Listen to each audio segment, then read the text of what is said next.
সামনেই আসছে বাগদেবীর আরাধনা অর্থাৎ সরস্বতী পুজো। তাই আমি চলে এসেছিলাম এই পটুয়া বাড়িতে। তো দেখতেই পাচ্ছ এখানে কত সুন্দর ছোট বড় মাঝারি বিভিন্ন ধরনের সরস্বতী ঠাকুর তৈরি করা হচ্ছে। প্রতি বছর আমি এই কাকুদের এখান থেকেই সরস্বতী ঠাকুর নিয়ে যাই। তাই এই বছরও দেখতে এসেছিলাম যে এখানে কিরকম সরস্বতী ঠাকুর বানানো হচ্ছে। তো দেখে বুঝতেই পারছো এখানে প্রচুর সরস্বতী ঠাকুর সারিবদ্ধভাবে রাখা রয়েছে। আর আমার এই সরস্বতী ঠাকুরগুলো দেখতে খুব ভালো লাগছিল।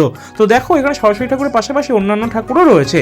তো যাই হোক, এখানে দেখতে পাচ্ছ এই কাকুটা কিন্তু কাজ করছে আর সরস্বতী ঠাকুর বানানোর জন্য হাতের যে ডিজাইন সেগুলো করছিল।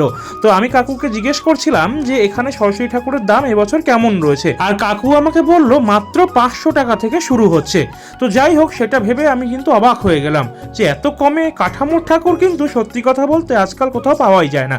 আর এই ভাইটাও এখানে কাজ করছিল। তো দেখো এখানেও কিন্তু কত সুন্দর কলকা দেওয়া কত রকমের ডিজাইনের ঠাকুর রয়েছে। তো ভিডিওটা তোমাদের কেমন লাগলো অবশ্যই জানাতে ভুলো না।